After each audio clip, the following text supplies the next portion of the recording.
What's up, vinyl community? Today I'm going to be doing a demo of how I clean records with the Groovmaster label protector thing here. You can see it. It's got the seals on it. Got the hole. You put the screw through there, and then put it through the spindle hole on the record.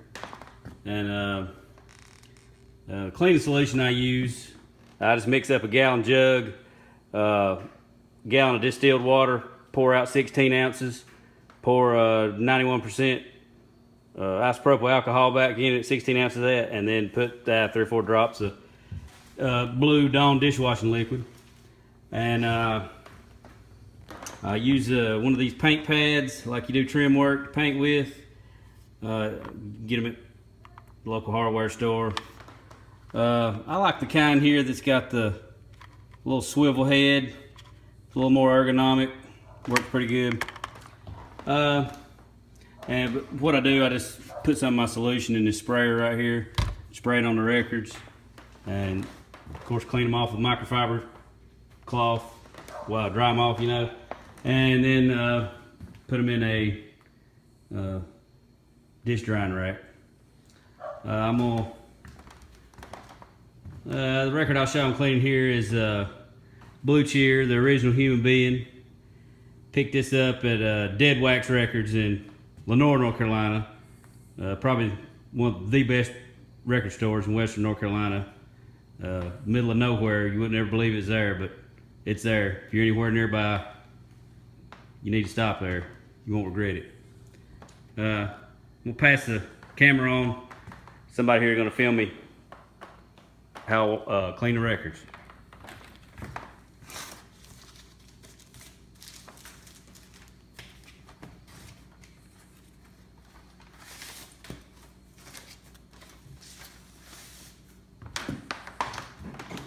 Alright, what you do, it's got 2 sides to it. I guess this is for 33s and that one's for 45s. The seals are in a little bit different place. So you just put it on, put it through the spindle hole, do the same thing on this side. It's got the nut goes to it. Twirl it on there, make sure it's snug. I just use regular hot tap water. Depending on where you live, you might have hard water. Where I live, I don't.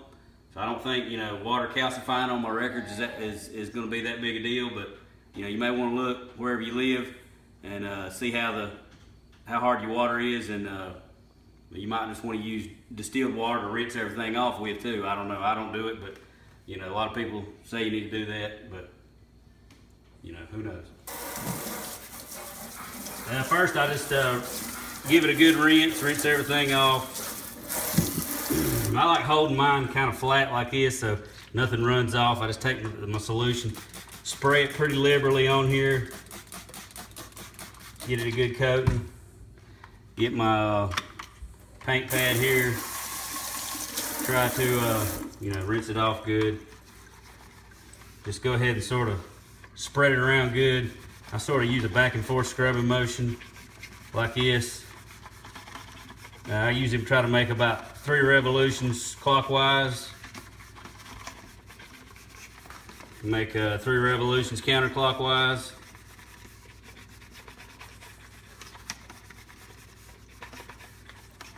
And the good thing about doing it this way is you can really get this outer edge good, about the first inch of it, where a lot of people grab a hold of it with their dirty fingers and thumbs, and get grit and oil and grime down in them.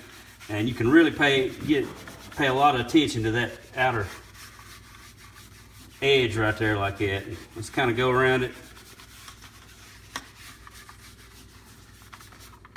And just kind of give it a basic rinse like that, because I'm going to go back and rinse it again after I get done with cleaning the other side. Because a lot of times solution will spray but get back on the other side again.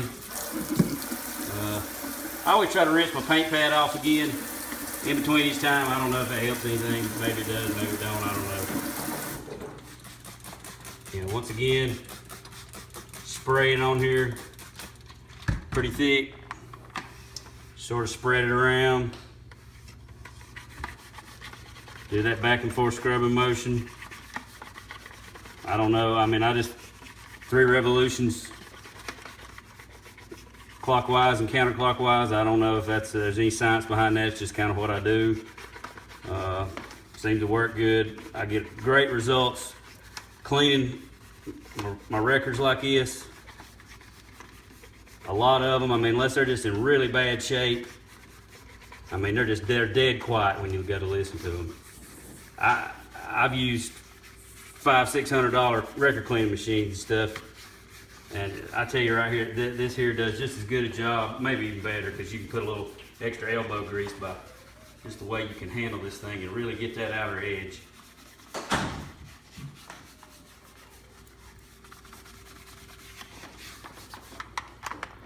And once again, just rinse it off good, keep going. I kind of do a back and forth motion like that, make sure I get all that stuff off. Go back and do the other side. Like I say, sometimes some of that record cleaning solution will get on the splatter on the other side, so I just do another good deep rinse on there.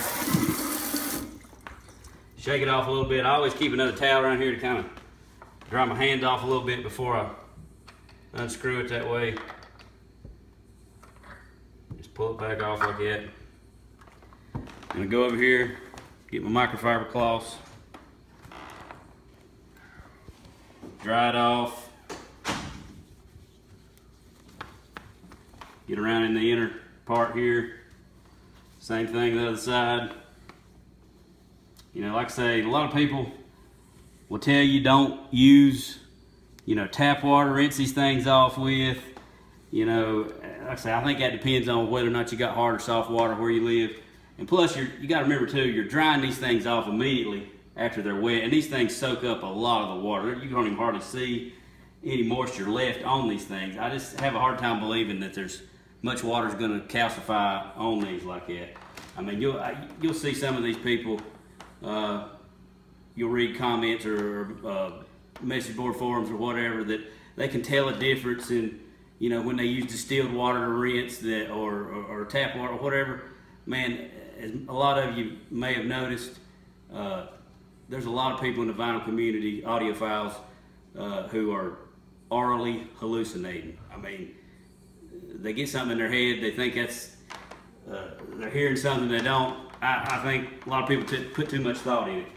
But anyway, I just hang it over here, stick it over here in the dish drying rack. Ready to go.